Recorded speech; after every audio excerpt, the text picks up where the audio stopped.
Во никој случај нашите производи не смеат да се инјектираат или пијат, беше одговорот на најпознатата светска компанија за производство на средства за хигиена, Reckitt Benckiser, откако американскиот претседател Доналд Трамп предложи дека тие можат да бидат употребени во лекувањето на коронавирусот.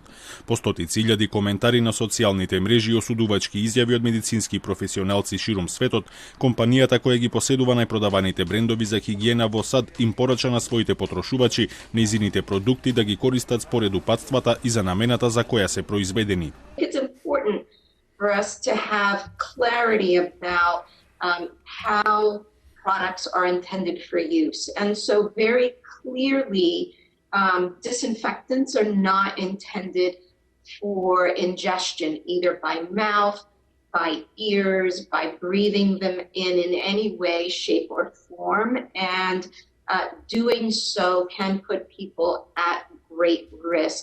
Предлогот американскиот претседател го даде откако работната група на Белата куќа за борба против коронавирусот ги презентираше последните откритија на нејзиниот научен оддел за вирусот. Според нивните испитувања, вирусот не преживува долго изложен на влага или директна сончева светлина.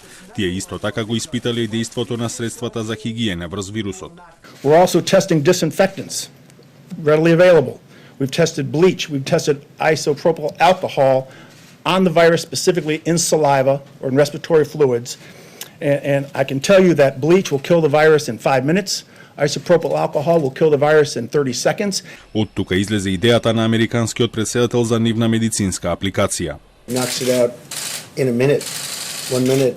And is there a way we can do something like that by injection inside or almost a cleaning?